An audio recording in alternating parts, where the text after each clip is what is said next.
اللہ ارحم الراحمین نے جو رحمت للعالمین ہمیں لیڈر مربی استاد دیے، انہوں نے ہمیں بہت چھوٹے چھوٹے وظیفے بتائے تاکہ ہم تھوڑی عمر میں زیادہ درجات پا جائیں۔ سبحان اللہ، سبحان تو ایک ایسا ہی وظیفہ جو اللہ کے ہاں بھی بہت محبوب ہے جی، اور جو اللہ کے نبی کو بھی بہت پسند تھا، وہ آج میں نے بتانا ہے۔ Please please. اور اس وظیفے کو کہتے ہیں حدیث جویریہ رضی اللہ عنہا، ام المؤمنین ہیں، ہم سب کی والدہ، ہم سب کی ماں جویریہ رضی اللہ عنہا، ان سے یہ منسوب ہے کیونکہ اللہ کے نبی نے ان کو بتایا تھا پہلی دفعہ جی، اور پھر امت تک وہ پہنچا۔ اور یہ ام المؤمنین جویریہ رضی اللہ عنہا، ان کی بڑی دلچسپ داستان ہے، بڑی خوبصورت داستان بھی ہے ان کے ساتھ، کہ یہ قیدی خواتین میں مدینہ منورہ پہنچی تھیں۔ ان کے قبیلے کے ساتھ جنگ ہوئی تو ان کا قبیلہ ہار گیا، تو مال غنیمت میں بہت سارے غلام اور لونڈیاں مدینہ منورہ پہنچی۔ جی، تو نبی رحمت صلی اللہ علیہ وسلم نے ان کو آزاد کر کے، ان سے شادی کر کے اپنے حرم میں شامل کیا، تو یہ ہم سب کی والدہ قرار پائیں۔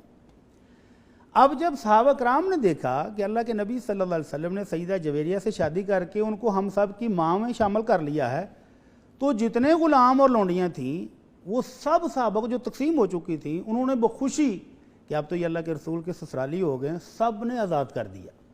اللہ اکبر۔ اور ام المومنین عائشہ رضی اللہ عنہا فرماتی ہیں کہ میں نے ایسی کوئی بابرکت خاتون نہیں دیکھی کہ جس کی وجہ سے اس کے پورے قبیلے کو آزادی اور عزت والی زندگی نصیب ہوئی ہو۔ سبحان اللہ، سبحان اللہ۔ تو ان کی وجہ سے 100 گھرانے، 100 فیملیز، 100 افراد نہیں، 100 کنبے یا 100 فیملیز کو آزادی ملی، 100 خاندان 100 آزاد ہو گئے۔ خاندان کو آزادی واہ، ملی۔ واہ۔ تو اس لیے ام المومنین عائشہ رضی اللہ عنہا فرماتی ہیں کہ میں نے ایسی بابرکت خاتون نہیں دیکھی جس نے اپنے قبیلے کو اتنی عزت دلوائی ہو۔ سبحان اللہ، سبحان تو وہ ایک روز فجر کی نماز پڑھ کے تو اپنے مصلی پر ہی بیٹھے اللہ کا ذکر کر رہی تھیں، اپنے لیے جنت مانگ رہی ہیں، جنم سے زادیاں مانگ رہی ہیں، اور نبی رحمت صلی اللہ علیہ وسلم ان کے پاس سے گزر کر فجر کی نماز پڑھانے گئے ہیں۔ اور آپ کا طریقہ مبارک یہ تھا کہ آپ فجر کی نماز پڑھا کے مسجد ہی میں تشریف رکھتے اور صحابہ سے پوچھتے تھے کہ اگر کسی کو خواب آیا ہو تو بتاؤ، میں تعبیر کرتا ہوں۔ اشراق تک آپ ادھر ہی بیٹھتے، ٹھیک ہے۔ پھر اشراق پڑھنے کے بعد صحابہ کے کچھ سوالات ہیں تو وہ حال چال پوچھنے، ضرورت پوری کرنے، بڑی تاخیر سے آپ گھر تشریف لاتے تھے ناشتہ کرنے کے لیے۔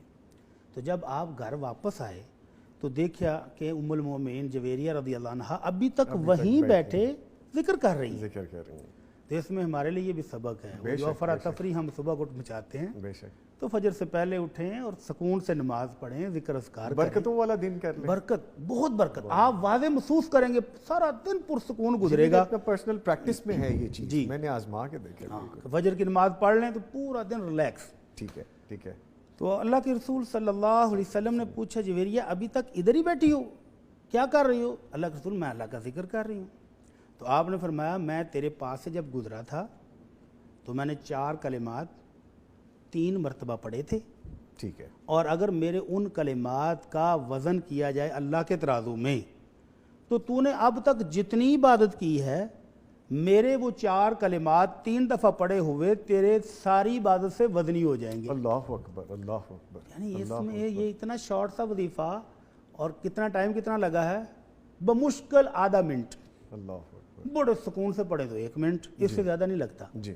اور وہ جو کئی گھنٹے لگا کے عبادت کی اماں جی نے، ان سے ان کا اجر و ثواب زیادہ ہے۔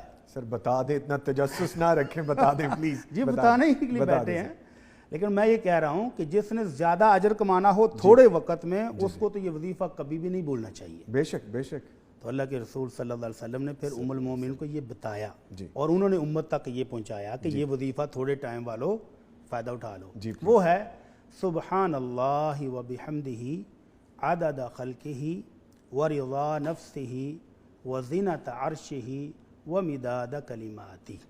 معنی اس کا یہ ہے کہ اللہ میں تیری تسبیح، تیری تعریف کے ساتھ بیان کر رہا ہوں۔ کتنی بار؟ عدد خلقہ، اللہ جتنی تیری مخلوق ہے، مخلوق ہے، کون گنے گا؟ واہ واہ واہ۔ ابھی تو ہمارے سائنٹسٹ کسی ایک چیز کی بھی پوری قسمیں نہیں گن پائے، اور مخلوق، پوری مخلوق، اللہ اس کی تعداد کے برابر اللہ میں تیری حمد و ثنا، تیری تعریفیں بیان کر رہا ہوں۔ ٹھیک ہے۔ ورضا نفسی، اللہ جس اتنی تعریف تیری کر رہا ہوں جس سے تو راضی ہو جائے۔ اب اس کی مقدار کون جانے گا کہ کب وہ مالک راضی ہوگا؟ تو یہ اس کلمے کے ساتھ وہ بندہ کہہ رہا ہے کہ اللہ جس سے تو راضی ہو جائے میں اتنی کر رہا ہوں۔ اور اللہ تیرے عرش کے وزن کے برابر. اللہ اکبر اللہ اکبر. عرش الہی کتنا وزنی ہوگا, کتنا وسیع و عریض ہوگا, ابھی اس کو ماپنے کا جانچنے کا کوئی اللہ ایجاد نہیں ہو سکا اور نہ ہو سکے گا. اور پھر مداد کلماتی, اللہ تیری تعریف پر مشتمل کلمات جتنے لکھے جا چکے ہیں, جتنے لکھے جائیں گے, ان کی سیاہی کے برابر. اور اللہ رب العزت قرآن مجید میں فرماتے ہیں کہ اگر یہ ساتوں سمندر سیاہی بن جائیں اور درخت جو ہیں وہ کلمیں بن جائیں اور اللہ کی تعریفات لکھی جائے, قلم ختم ہو جائیں گے, سیاہی ختم ہو جائیں گی, اور لے آؤ اتنے سمندر, تو کلمات پھر بھی پورے نہیں ہوں گے. اور ان سب کی سیاہی کی مقدار کے برابر اللہ میں تیری حمد و ثنا بیان کر رہا ہوں. سبحان اللہ. تو یہ ایک آدھے منٹ یا ایک منٹ کے اندر بندہ اتنا اجر و ثواب کما لیتا ہے.